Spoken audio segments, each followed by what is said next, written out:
ದೇವಸ್ಥಾನ ಹತ್ರ ಹೋಗಿ ಅಲ್ಲಿ ಕಲಶಾಭಿಷೇಕ ಮಹಾಪೂಜೆ ಆಗುತ್ತೆ. ಹೋಮಾದು ಪರಾವಾನ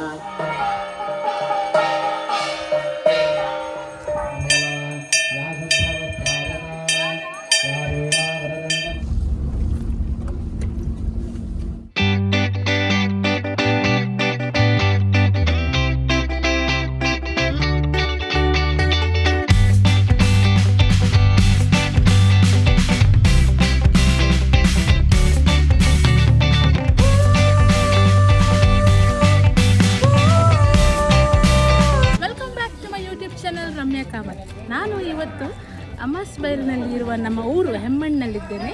ನಾನೊಂದು ಪ್ರೀವಿಯಸ್ ಬ್ಲಾಗಲ್ಲಿ ಹೇಳಿದ್ದೆ ನಮ್ಮ ದೇವಸ್ಥಾನ ಜೀರ್ಣೋದ್ಧಾರ ಮಾಡ್ತಾ ಇದ್ದೇವೆ ಅಂತ. ಅದೇ ರೀತಿ ಇಲ್ಲಿ ನಮ್ಮ ಸ್ವಾಮಿ ಮನೆ ಏನು ಕಾಣ್ತಾ ಇದೆ ಬ್ಯಾಕ್ ಸೈಡಲ್ಲಿ, ಅದರ ಪುನರ್ ಪ್ರತಿಷ್ಠೆ ಹಾಗೂ ಬ್ರಹ್ಮಕಲಶೋತ್ಸವ ನಾವು ಇವತ್ತು ಬಂದಿದ್ದೇವೆ. ಅದೇ ಮಾರ್ಚ್ 26, 27, 2025. ತುಳುನಾಡಿನಲ್ಲಿ ದೈವಾರಾಧನೆ ಅತ್ಯಂತ ಪ್ರಾಚೀನ ಮತ್ತು ಜನಪ್ರಿಯ ಧಾರ್ಮಿಕ ಹಾಗೂ ಸಾಂಸ್ಕೃತಿಕ ಆಚರಣೆಗಳಲ್ಲಿ ಒಂದಾಗಿದೆ. ಆ ನಿಟ್ಟಿನಲ್ಲಿ ದೈವವನ್ನು ಪೂಜಿಸಬೇಕಾದರೆ ದೈವದ ಪ್ರತಿಷ್ಠಾಪನೆ ಆಗಬೇಕು ಅಲ್ಲವೇ? ಅದೇ ರೀತಿ ಇಲ್ಲೊಂದು ಕುಂದಾಪುರ ತಾಲೂಕಿನಲ್ಲಿ ಇರುವ ಅಮಾಸೆಬೈಲಿನ ಹೆಮ್ಮಣ್ಣಿನಲ್ಲಿ ಸಹಪರಿವಾರ ಶ್ರೀ ಸ್ವಾಮಿಲಿಂಗೇಶ್ವರ ಮತ್ತು ಜಟ್ಟಿಗೇಶ್ವರ ದೈವದ ಪುನರ್ ಪ್ರತಿಷ್ಠಾಪನೆ ಮತ್ತು ಬ್ರಹ್ಮಕಲಶೋತ್ಸವದ ಒಂದು ಕಾರ್ಯಕ್ರಮ ಇದೇ ಮಾರ್ಚ್ 26, 27 ನೆರವೇರಿದೆ. ಬ್ರಹ್ಮಕಲಶ ದೇವಾಲಯಗಳ ಪುನಃಶುದ್ಧೀಕರಣ ಮತ್ತು ಶಕ್ತಿಯ ಪುನಃಸ್ಥಾಪನೆಗಾಗಿ ನೆರವಿನ ವಿಧಿಯಾಗಿ ಪರಿಗಣಿಸಲಾಗುತ್ತದೆ. ಇದು ಪ್ರಮುಖ ಆಧ್ಯಾತ್ಮಿಕ, ಧಾರ್ಮಿಕ ಮತ್ತು ಸಾಂಸ್ಕೃತಿಕ ಪ್ರಕ್ರಿಯೆಯಾಗಿದ್ದು ದೇವಾಲಯದ ಪುನಃಪ್ರತಿಷ್ಠಾಪನೆಯ ಅವಿಭಾಜ್ಯ ಅಂಗವಾಗಿದೆ. ಬ್ರಹ್ಮಕಲಶದ ಮೂಲಕ ದೇವಾಲಯದ ಶಕ್ತಿಯನ್ನು ಪುನಶ್ಚೇತನಗೊಳಿಸಲಾಗುತ್ತದೆ. ದೇವಾಲಯದ ನಿರ್ಮಾಣ ಅಥವಾ ಪುನರ್ ಪ್ರತಿಷ್ಠಾಪನೆಯ ಅಂತಿಮ ಹಂತವೇ ಬ್ರಹ್ಮಕಲಶ. ಈ ಕ್ರಿಯೆ ಮೂಲಕ ದೇವತೆಗಳಿಗೆ ಪ್ರಾರ್ಥನೆ ಸಲ್ಲಿಸಿ ಕೃಪೆ ಹೊಂದಲು ಪ್ರಯತ್ನಿಸಲಾಗುತ್ತದೆ. ಹೊಸದಾಗಿ ನಿರ್ಮಿಸಿದ ಅಥವಾ ಪುನಃಸ್ಥಾಪಿತ ದೇವಾಲಯದ ಶುದ್ಧೀಕರಣಕ್ಕಾಗಿ ಈ ವಿಧಿ ಅನಿವಾರ್ಯ. ದೇವಾಲಯದ ಗೋಪುರದ ಮೇಲೆ ಕಲಶ ಅಂದರೆ ಕಂಚಿನ ಪಾತ್ರೆ ಅಳವಡಿಸಲಾಗುತ್ತದೆ. ಇದಕ್ಕೆ ಪವಿತ್ರ ಗಂಗಾ ಜಲದಿಂದ ಅಭಿಷೇಕ ಮಾಡಲಾಗುತ್ತದೆ. ಬ್ರಹ್ಮಕಲಶ ಕಾರ್ಯಕ್ರಮದ ಮೂಲಕ ಗ್ರಾಮಸ್ಥರು ಒಗ್ಗೂಡಿ ಸಾಮೂಹಿಕ ಶ್ರದ್ಧಾ ಕಾರ್ಯಕ್ರಮಗಳಲ್ಲಿ ಪಾಲ್ಗೊಳ್ಳುತ್ತಾರೆ. ಈ ಪ್ರಕ್ರಿಯೆ ಹಳೆಯ ಸಂಪ್ರದಾಯ ಮತ್ತು ಆಧ್ಯಾತ್ಮಿಕ ಆಚರಣೆಗಳನ್ನು ಮುಂದುವರಿಸುತ್ತದೆ. ಬ್ರಹ್ಮಕಲಶ ನಡೆಸುವವರು ಹಾಗೂ ಪಾಲ್ಗೊಳ್ಳುವ ಭಕ್ತರಿಗೆ ಪವಿತ್ರ ಪುಣ್ಯ ಫಲ ದೊರಕುತ್ತದೆ. ಇದು ಒಂದು ಮಹೋತ್ಸವವಾಗಿ ಭಕ್ತರಲ್ಲಿ ಆಧ್ಯಾತ್ಮಿಕ ಐಕ್ಯತೆಯನ್ನುಂಟು ಮಾಡುತ್ತದೆ. ಹಾಗಾದರೆ ವೀಕ್ಷಕರೇ, ಬ್ರಹ್ಮಕಲಶೋತ್ಸವ ಆಗಬೇಕಾದ್ರೆ ಪುನರ್ ಪ್ರತಿಷ್ಠೆ ಆಗಬೇಕು. ಈ ಪುನರ್ ಪ್ರತಿಷ್ಠೆ ಅಂದರೇನು?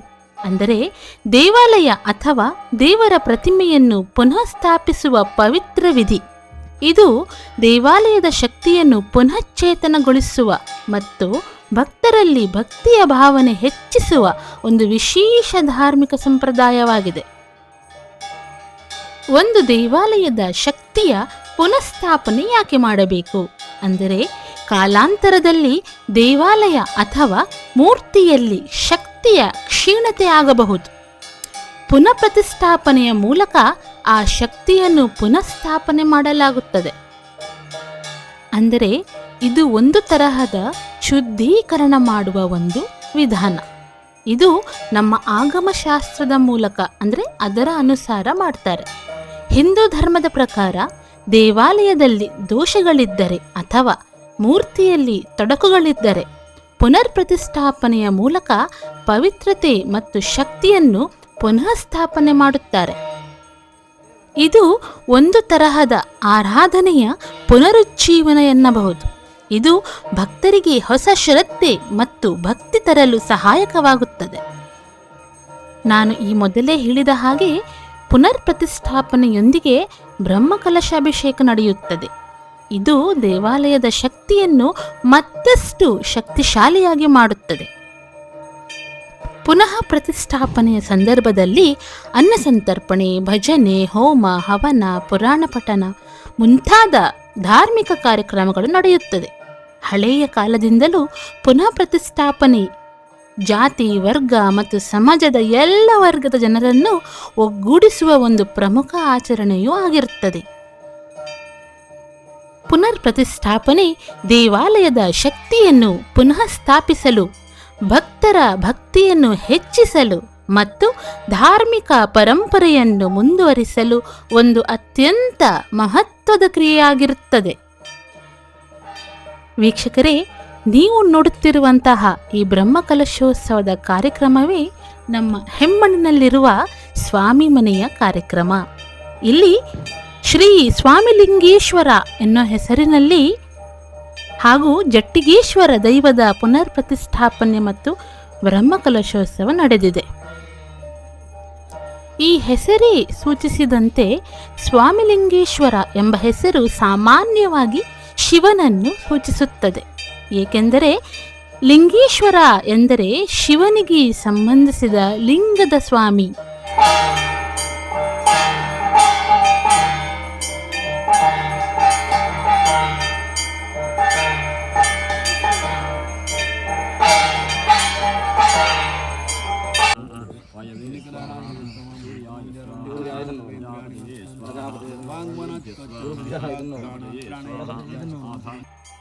ಈಗ ನೀವು ನೋಡುತ್ತಿರುವ ದೈವದ ಹೆಸರು ಕ್ಷೇತ್ರಪಾಲ. ಕ್ಷೇತ್ರ ಎಂದರೆ ಸ್ಥಳ, ಪಾಲ ಅಂದರೆ ರಕ್ಷಕ. ಕ್ಷೇತ್ರಪಾಲ ದೇವರು ಕ್ಷೇತ್ರದ ರಕ್ಷಕ ದೈವ ಎಂದು ಅರ್ಥ. ಕ್ಷೇತ್ರಪಾಲನು ಸ್ಥಳ ಅಥವಾ ದೇವಾಲಯದ ರಕ್ಷಕನಾಗಿದ್ದು ಸಾಮಾನ್ಯವಾಗಿ ಶಿವನ ಪರಿವಾರ ದೈವ ಅಥವಾ ಭೈರವನ ರೂಪದಲ್ಲಿ ಪೂಜಿಸಲ್ಪಡುತ್ತಾನೆ. ತುಳುನಾಡಿನಲ್ಲಿ ದೈವಾರಾಧನೆಯಲ್ಲಿ ಈ ದೇವರಿಗೆ ಪ್ರಮುಖ ಸ್ಥಾನವಿದೆ. ವೀಕ್ಷಕರೇ, ಇದು ಈಗ ನೀವು ನೋಡುತ್ತಿರುವಂಥದ್ದು ನಮ್ಮ ಸ್ವಾಮಿ ಮನೆಯ ಆಂತರಿಕ ನೋಟ. ಇಲ್ಲಿ ಶ್ರೀ ಸ್ವಾಮಿಲಿಂಗೇಶ್ವರ ದೇವರು ಹುತ್ತದ ರೂಪದಲ್ಲಿ ನೆಲೆಸಿದ್ದಾರೆ. ವೀಕ್ಷಕರೇ, ನೀವೀಗ ಜೀರ್ಣೋದ್ಧಾರದ ಈ ಕಾರ್ಯಕ್ರಮವನ್ನು ನೋಡ್ತಾ ಇದ್ದೀರಾ. ಆದರೆ ಈ ಹಿಂದೆ ಈ ಸ್ವಾಮಿ ಮನೆಯ ಹುತ್ತ ಏನಿದೆ ಆಲ್ಮೋಸ್ಟ್ ಆ ಒಂದು ಮಾಡಿಗೆ ಟಚ್ ಆಗ್ತಾ ಇತ್ತು. ಅಂದರೆ ಆ ಜೀರ್ಣ ಸ್ಥಿತಿಯಲ್ಲಿರುವಾಗ ಆ ಮಾಡಿಗೆ ಕಂಪ್ಲೀಟ್ ಟಚ್ ಆಗಿ ಇನ್ನೇನು ಮಾಡು ಒಡೆದು ಹೋಗಬೇಕು ಅನ್ನೋ ಅಷ್ಟರಲ್ಲಿ ಕುಟುಂಬದವರು ಎಲ್ಲ ಸೇರಿ ಈ ಒಂದು ಕಾರ್ಯಕ್ರಮವನ್ನು ಮಾಡಿದ್ದಾರೆ. ಮತ್ತು ಇದಕ್ಕೊಂದು ಇತಿಹಾಸ ಇದೆ. ಏನಂತ ಹೇಳಿದರೆ, ಪ್ರತಿ ವರ್ಷ ನೀವು ನೋಡಬೇಕಾದ್ರೆ ಆ ಹುತ್ತ ಬೆಳೀತಾನೇ ಹೋಗುತ್ತೆ ಎಂಬ ಒಂದು ಇತಿಹಾಸ. ಸೊ ಹಾಗಾಗಿ ಆ ಮಾಡನ್ನು ತುಂಬ ಎತ್ತರದಲ್ಲಿ ಮಾಡಿದ್ದಾರೆ. ಆ ಹುತ್ತ ಇನ್ನು ಎಷ್ಟು ಬೆಳೀತದೆ ಗೊತ್ತಿಲ್ಲ. ನಾವು ಸಣ್ಣದಿರುವಾಗಿಂದಲೂ ಆ ಹುತ್ತವನ್ನು ನೋಡ್ತಾ ಬಂದಿದ್ದೇವೆ. ಹೌದು, ಅದಕ್ಕೆ ನಾನೇ ಒಂದು ಸಾಕ್ಷಾತ್ಕಾರ ಅಂತ ಹೇಳ್ಬೋದು.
दिगंबराज नमः। ओम अष्टमूर्तये नमः। ओम अनेकात्मने नमः। ओम सात्विकाय नमः। ओम शुद्धविग्रहाय नमः। ओम शाश्वताय नमः। दीपं दर्शयामि भूपदीपानन्तरे आचमनीयवाचमनीयं समर्पयामि।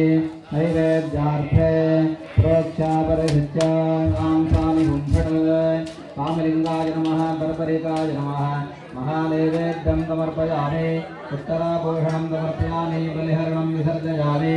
पूगीफलमायुक्तं नागवल्लादलैरितं या तुण्डैर्विप्रसारहारधवला या शुद्धवस्त्रावता या वीणावरदण्डमण्डिता या श्वेतपद्मासना या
ಹಿಂದೆ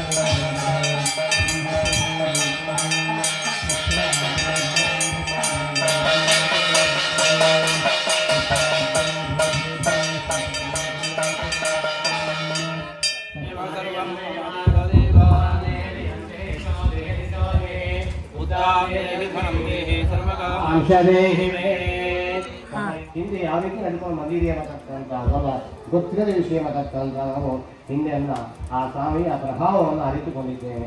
ಸ್ವಾಮಿ ಒಬ್ಬನೇ ಅಲ್ಲ, ಪರಿವಾರ ಕೂಡಿರತಕ್ಕಂತಹ ಆ ಸ್ವಾಮಿ ಸಾನ್ನಿಧ್ಯ ಅನ್ನತಕ್ಕಂಥ ಇಲ್ಲಿ ಸ್ಥಾಪನೆಗೊಂಡಿದ್ದಾನೆ. ವಿಶೇಷವಾಗಿರತಕ್ಕಂತಹ ವಲ್ಮೀಕ, ಅವನ ಹೆಸರೇ ವಲ್ಮೀಕ ಸತ್ಕಾರ್ಯ ಅಂತ ಉಂಟು. ವಲ್ಮೀಕಿರತಕ್ಕಂಥ ಸ್ವಾಮಿ ನಾವೀಗ ಕಂಬರುತ್ವ ಅರಿತು ಕೂಡ ಅವನ ಜೀವಶಕ್ತಿಯು, ಅವನ ಘಟಗಳು ಸರ್ಪಗಳಿರತಕ್ಕಂಥ ವಲ್ಮೀಕಿರುತ್ತೆ ಈ ಕಂಬದಲ್ಲ. ಈ ಕಂಬವನ್ನು ಆರಾಧನೆ ಮಾಡಲಿಕ್ಕೆ ಒಂದು ಕಂಬ ಅಂತ ಬೇಕಾಗುತ್ತೆ, ಸ್ವಾಮಿ ಲಿಂಗ ಅಂತ ಹೇಳ್ತೇವೆ. ಆದ್ದರಿಂದ ಆ ವಲ್ಮೀಕ ಸತ್ಕಾರತಕ್ಕಂತಹ ಸ್ವಾಮಿಯ ಆ ಸಾನ್ನಿಧ್ಯವನ್ನು ಎಲ್ಲ ಸೇರಿಕೊಂಡು ಎಲ್ಲರ ಭಕ್ತರ ಸಹಕಾರದಿಂದ, ಕುಟುಂಬದವರ ಸಹಕಾರದಿಂದ ಈ ಕೆಲಸವನ್ನು ಮಾಡಿಕೊಂಡಿದ್ದೇವೆ. ಧನ್ಯೋಸ್ತಿ ಅಂತ ದೇವರಿಗೆ ನಾವು ಪ್ರಾರ್ಥನೆ ಮಾಡಿಕೊಳ್ಳೋಣ. ಲೋಕಾನಗರ ಹೇತತ್ವಂ ಸ್ಥಿರಭೂತಖಾಯನಃ ಸಾನ್ನಿಧ್ಯಂ ಕುರು ದೇವೇಶ ಪ್ರತ್ಯಹಂ ಪರಿವರ್ಧಯ ಮಾಹುಪ್ಯದ ವಿರೋಧೋಸ್ಮಿನ್ ಯಜಮಾನ ಸಮೃದ್ಧದು. ಇನ್ನು ಹೇಗೆ ಸಾನ್ನಿಧ್ಯ ಆಗಬೇಕು? ಒಬ್ಬನಿಗೋಸ್ಕರವಾಗಿ ಲೋಕಕ್ಕೆ ಅನುಗ್ರಹ ಆಗತಕ್ಕ ಸಾನ್ನಿಧ್ಯ ಏನಾಗಬೇಕು? ಸಾನ್ನಿಧ್ಯಂ ಕುರು ದೇವೇಶ ಪ್ರತ್ಯಹಂ ಪರಿವರ್ಧಯ. ಯಾರೆಲ್ಲ ನಿನಗೆ ಅನುಗ್ರಹ, ನಿನಗೆ ಈ ಒಂದು ಕಾರ್ಯಕ್ರಮ ಸಹಕಾರ ಅವರಿಗೆಲ್ಲ ನೀನು ಪರಿವರ್ಧಯ, ಒಳ್ಳೆಯ ವರ್ಧನೆಯನ್ನು ಕೊಡಬೇಕು, ಒಳ್ಳೆಯ ಒಂದು ಅನುಗ್ರಹವನ್ನು ಕೊಡಬೇಕು. ಮಾವೋಸ್ಮಿನ್ ಯಜಮಾನ ಸಮೃದ್ಧದು ಅಂದರೆ ಈ ಒಂದು ಕಾರ್ಯವನ್ನು ಮಾಡಿ ಯಜಮಾನರಿಗೆ ವಿರೋಧವನ್ನು ಬರದೆ ಸಮೃದ್ಧಿಯನ್ನು ಕೊಡಬೇಕು. ಇಷ್ಟು ಕಡೆಯಲ್ಲಿ ಪ್ರತಿಷ್ಠಾಪನೆ ಮಾಡಿಕೊಂಡು ಕಲಾಗಳು ಮಾಡಿಕೊಳ್ತಾನೆ. ವಿರೋಧಗಳನ್ನು ವೈರತ್ವ ಬರ್ತದೆ, ಅಂತಹ ಒಂದು ವೈರತ್ವಗಳು ಬರದೆ ಆ ಒಂದು ಯಜಮಾನಿಗೆ ಸಮೃದ್ಧಿಯನ್ನು ಮಾಡಬೇಕಂತ ಪ್ರಾರ್ಥನೆ ಮಾಡಿಕೊಳ್ಳೋಣ. ಸಭೂಪಾಲಂ ಧಾರಾಷ್ಟಂ ಸರ್ವೋಪದಮದ್ವಿಕಂ ಸಭೂಪಾಲಂ. ಯಾರು ನಮ್ಮನ್ನು ಆಳ್ತಾರೋ, ಯಾರು ನಮ್ಮನ್ನು ರಕ್ಷಣೆ ಮಾಡಿ, ಈಗೆಲ್ಲ ಕಂಬಗಳಿಗೆ ಮೂರ್ತಿಗಳಿಗೆ ಅಧಿವಾಸ ಪೂಜೆ ಅಂತ ಮಾಡಿದ್ದೇವೆ. ಯಾಕೆ ಅಧಿವಾಸ ಅಂದರೆ ದೇವರಿಗೆ ವಾಸ ಮಾಡಲಿಕ್ಕೆ ಯೋಗ್ಯವಾಗತಕ್ಕಂಥ ಕಲ್ಪನೆ ಅಧಿವಾಸ ಪೂಜೆ ಎಂಬತಕ್ಕಂಥದ್ದು. ಈ ಒಂದು ಸ್ವಾಮಿಯ ಕಂಬ ಈ ರೀತಿ ಆಗಬೇಕಾದ್ರೆ ಹಿಂದೆ ಬಂಡೆ ಆಗಿರ್ತದೆ. ಆ ಬಂಡೆಯನ್ನು ಶಿಲ್ಪಿಯ ಬೆಂಕಿ ಹಾಕಿ ಅದನ್ನು ಎಬ್ಬಿಸ್ತಾನೆ. ಆಮೇಲೆ ಅದಕ್ಕೆ ನಾನಾ ರೀತಿಯಲ್ಲಿ ಕಾರಣ ಉತ್ಥಾನವನ್ನು ಮಾಡ್ತಾನೆ, ಅದನ್ನು ಹೊಡಿತಾನೆ, ಅದನ್ನು ಉಳಿಯಿಂದ ಚೇನಿಂದ ಕೆತ್ತುತ್ತಾನಲ್ಲ. ಇದೆಲ್ಲ ದೋಷ ಅಂತ ಹೇಳ್ತಾರೆ. ಅಂಥ ದೋಷದ ಪರಿಹಾರಗೋಸ್ಕರವಾಗಿ ಆ ಬಿಂಬಗಳನ್ನು ತಂದು ನೀರಿಗೆ ಹಾಕಿರಿ. ಒಂದು ಮಂಡಲ, ಅರ್ಧಮಂಡಲ, ಕಾಲಮಂಡಲ ಅಥವಾ ಗೋಮೋಹ ಪರ್ಯಂತ ಒಂದು ದನದ ಹಾಲು ಕಡೆಗೆ ಎಷ್ಟೊತ್ತು ಬೇಕು ಅಷ್ಟೊತ್ತಾದರೂ ಆ ಕಲ್ಲನ್ನು ಎಡಿ ಹಾಕಿದ್ದಾಗ ಆ ಬಿಂಬ ನಿರ್ಮಾಣ ಕಾಲದ ಎಲ್ಲ ದೋಷಗಳು ಪರಿಹಾರ ಸಾಧ್ಯತೆ ಉಂಟು. ಅದಾದ ಮೇಲೆ ಅಲ್ಲಿನ ರಾತ್ರಿಯಲ್ಲಿ ದೇವರಿಗೆ ಅಧಿವಾಸ ಪೂಜಾ, ಸಪ್ತಾಧಿವಾಸ ಪೂಜೆಯನ್ನು ಮಾಡಿದ್ದೇವೆ. ಅಂದರೆ ಕಲ್ಲು ಯಾವತ್ತು ಗಟ್ಟಿ ಅಲ್ಲ, ಆ ಗಟ್ಟಿಯಾಗದ ಕಲ್ಲು ಮೃದುತ್ವ ಪಾವತ್ವ ಪ್ರಾಪ್ತಿ ಆಗಬೇಕಾದ್ರೆ ಅದಕ್ಕೇನು ಬೇಕು? ಮಂತ್ರದಿಂದ ನಾವು ಅದನ್ನು ಮೃದುತ್ವ ಮಾಡಬೇಕಕ್ಕೋಸ್ಕರವಾಗಿ ಸಪ್ತಾಧಿವಾಸ 7 ಅಧಿವಾಸ ಪೂಜೆಯನ್ನು ಮಾಡಿಸಿಕೊಂಡು ಆಮೇಲೆ ದೈವಗಳನ್ನು ಪ್ರತಿಷ್ಠಾಪನೆ ಮಾಡಿ ಹಿಂದೆ ಕಲೆಸಿಟ್ಟಿರತಕ್ಕಂತಹ ಆ ಒಂದು ಜೀವಕಂಬ ಚೈತನ್ಯವನ್ನು ಪುನಃ ಒಲಿವೇಕಕ್ಕೆ ಮತ್ತು ಈ ಒಂದು ಕಂಬಗಳಿಗೆ ದೈವದ ಮುನಿಗೆ ಹಾಕಿಕೊಂಡು ಇವತ್ತಿನ ಈ ಪ್ರಾತಃ ಕಾಲದಲ್ಲಿ ದೈವಾದಿಗಳಿಗೆ ವಿಶೇಷವಾಗಿ ಇಷ್ಟೋಹೋಮವನ್ನು, ನಮೋಹೋಮವನ್ನು, ಸಪನಾಧಿವಾಸ ಹೋಮವನ್ನು, ಇನ್ನು ವಿಶೇಷವಾಗಿ 24 ಪರಿವಾರತಕ್ಕಂಥ ಬ್ರಹ್ಮಕುಂಭಾಭಿಷೇಕವನ್ನು ಮಾಡಿದ್ದೇವೆ.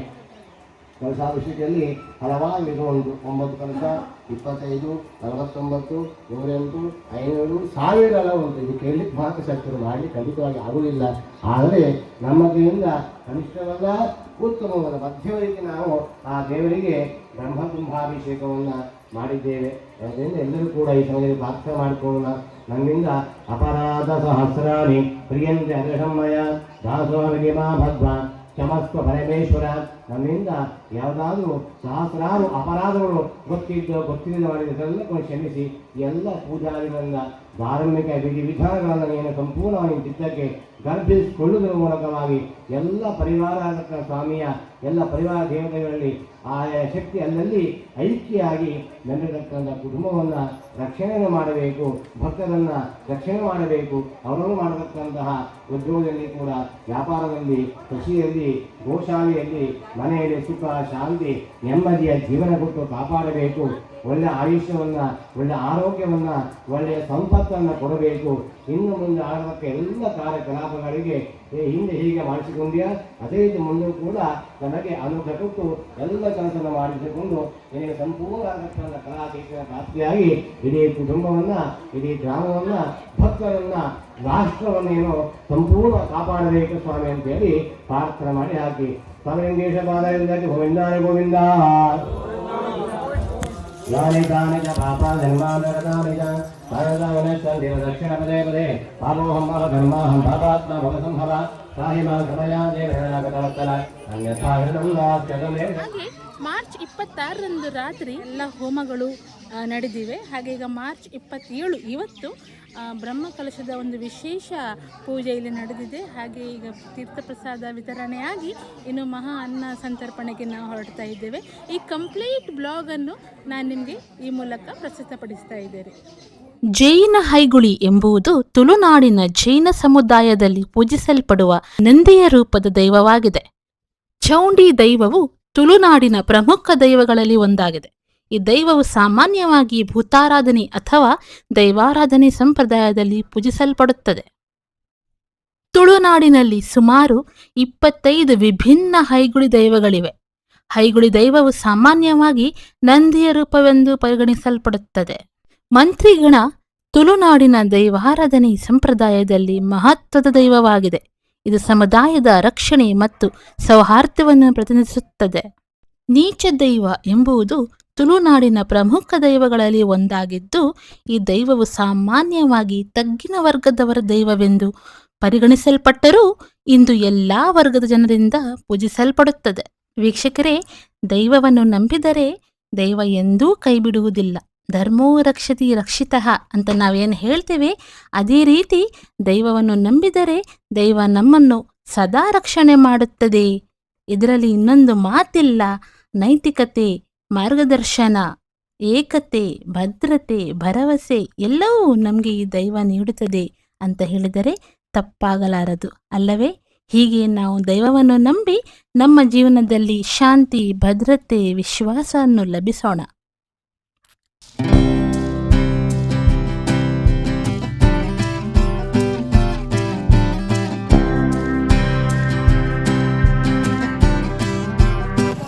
ಸೊ ವೀಕ್ಷಕರೇ, ಊಟ ಆಯಿತು. ಈಗ ನಮ್ಮ ಪಯಣ ಉಡುಪಿಯ ಕಡೆ. ಸೊ ಹಾಗೆ ತುಂಬ ಖುಷಿಯಾಯಿತು. ಮನೆಯಿಂದ ಎಲ್ಲರೂ ಬರಲಿಕ್ಕಾಗಲಿಲ್ಲ. ನಾನು, ಅಪ್ಪ ಮತ್ತು ಅಮ್ಮ ಬಂದಿತ್ತು. ಒಳ್ಳೆಯ ಒಂದು ತುಂಬ ಖುಷಿಯಾಗೋ ವಿಷಯ ಅಂತ ಹೇಳಿದರೆ, ಒಂದು 3-4 ಸಲ ಪ್ರಸಾದ ಆಯಿತು. ಅದು ನೋಡೋದೇ ಒಂದು ಖುಷಿ. ಹಾಗೆ ಇನ್ನೂ ವರ್ಧಂತಿಗೆ ಬರಬೇಕು. ವರ್ಧಂತಿಗೆ ಬರೋ ಹಾಗೆ ಆಗಬೇಕು ಪ್ರತಿ ವರ್ಷ, ಅಟ್ಲೀಸ್ಟ್ 3 ವರ್ಷ. ಇಲ್ಲಿಗೆ ನಾನು ನನ್ನ ಈ ವಿಡಿಯೋ ಲಾಗನ್ನು ಮುಕ್ತಾಯಗೊಳಿಸ್ತಾ ಇದ್ದೇನೆ. ವಿಡಿಯೋ ಮಾಡಲಿಕ್ಕೆ ಟೈಮ್ ಸಿಗ್ತಾ ಇಲ್ಲ. ನಾನು ಲಾಸ್ಟ್ ವಿಡಿಯೋದಲ್ಲಿ ಹೇಳಿದೆ ತುಂಬ ತುಂಬ ತುಂಬ ಬ್ಯುಸಿಯಾಗಿದ್ದೇನೆ ಅಂತ. ಸೊ ಟೈಮ್ ಸಿಕ್ಕಿದಾಗೆಲ್ಲ ಇನ್ನೂ ಇಂಟ್ರೆಸ್ಟಿಂಗ್ ವಿಡಿಯೋಗಳೊಂದಿಗೆ ನಿಮ್ಮ ಮುಂದೆ ಬರ್ತೇನೆ. ಅಲ್ಲಿವರೆಗೂ ನನ್ನ ಚಾನಲನ್ನು ಸಬ್ಸ್ಕ್ರೈಬ್ ಮಾಡಿ, ವಿಡಿಯೋ ಲೈಕ್ ಮಾಡಿ, ಶೇರ್ ಮಾಡಿ, ಸಪೋರ್ಟ್ ಮಾಡಿ. ಬಾಯ್.